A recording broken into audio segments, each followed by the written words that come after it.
চারজন মিলে তারা এই কাজটি করেছে এবং গড়ের যে ছাপা কারখানার যে জায়গাটিতে তারা পুঁতে রেখেছিল সেই জায়গাটি আমাদেরকে দেখায় এবং তার শনাক্ত মতে ওই জায়গাটি শনাক্ত মতে গতকালকে বিকালের দিকে আমরা ওখানে তার লাশ উত্তোলন করি। আশেপাশের সিসি ক্যামেরা এবং স্থানীয় লোকজনের জিজ্ঞাসাবাদ এবং মিরাজের মোবাইল এই বিষয়গুলো যাচাই বাছাই করে আমরা ওই তিনজনের ওই রাতে ওখানে অর্থাৎ বৃহস্পতিবার রাতে ওই ফ্যাক্টরির আশেপাশে আনাগোনা করা আসা যাওয়া করা এই বিষয়গুলো সন্ধান পেয়ে মিরাজকে আমরা অধিকতর জিজ্ঞাসাবাদ করি। তো জিজ্ঞাসাবাদে মিরাজ ঘটনাটি এক পর্যায়ে আমাদের কাছে স্বীকার করে এবং সে বলে যে চারজন মিলে তারা এই কাজটি করেছে এবং গড়ের যে ছাপা কারখানার যে জায়গাটিতে তারা পুঁতে রেখেছিল সেই জায়গাটি আমাদেরকে দেখায় এবং তার শনাক্ত মতে ওই জায়গাটি শনাক্ত মতে গতকালকে বিকালের দিকে আমরা ওখানে তার লাশ উত্তোলন করি এবং আত্মীয় স্বজন অর্থাৎ নুরে আলম যে ভিকটিম তার আত্মীয় স্বজন এই লাশটিকে তাদের আত্মীয়র লাশ অর্থাৎ নুরে আলমের লাশ বলে শনাক্ত করে।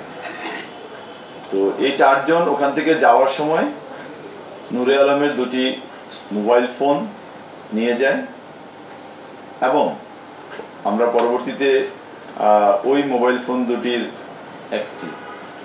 একটি উদ্ধার করেছি, আরেকটি ফোন আমাদের এখনো উদ্ধারের বাকি আছে এবং এই ঘটনায় জড়িত তিনজনকে আমরা গ্রেফতার করতে সক্ষম হয়েছি। আমাদের মিরাজ, তার সাথে থাকা শিপন এবং রিফাত, আর শিপনের যে শালা জিহাদকে এখনো আমরা গ্রেফতার করতে সক্ষম হইনি। আমাদের অভিযানিক কার্যক্রম আমরা চালিয়ে যাচ্ছি। আর ওই ঘটনাস্থল থেকে আমরা হত্যাকাণ্ডে ব্যবহার করা হয়েছিল যে দুটি চাকু, হাতুড়ি এবং আনুষঙ্গিক কিছু আলামত আমরা সংগ্রহ করেছি। ঘটনায়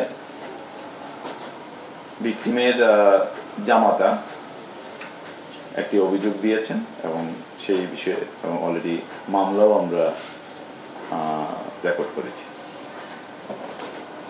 আমাদের পক্ষ থেকে মোটামুটি বিষয়টা সম্পর্কে যতটুকু তাদের সাথে আমরা কথা বলে জানতে পেরেছি এবং আমাদের আরও কিছু কোয়েরি আছে যেগুলো আমরা মনে করছি এই মামলা সুষ্ঠু তদন্তের জন্য আমাদের জানা দরকার। প্রয়োজনে আমরা অবশ্যই তাদেরকে হেফাজতে এনে এই বিষয়গুলো আমরা পরিষ্কার করার চেষ্টা করব। আমার পক্ষ থেকে এতটুকু, যদি আপনাদের কিছু জিজ্ঞাসা থাকে। ধন্যবাদ আপনাকে।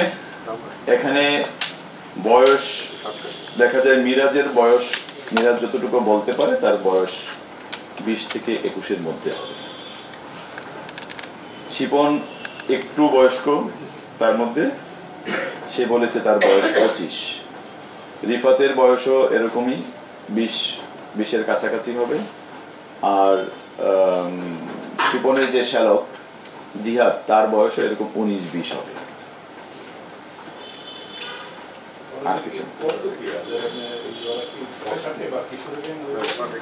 না, বিষয়টা একেবারে ওই রকম না এবং তারা যে ওই এলাকার স্থানীয় এরকম না। শিপন এবং তার শ্যালক, ওদের বাড়ি ভোলাতে, মিরাজের বাড়ি পটুয়াখালীতে, আর রিফাতের বাড়ি হলো, দুঃখিত আমি একটু দেখে বলি, জামালপুরে। তারা রিফাত তেমন কিছু করতো বলে আমরা কোনো তথ্য পাইনি, আর মিরাজ তো ওই কারখানায় কাজ করতো।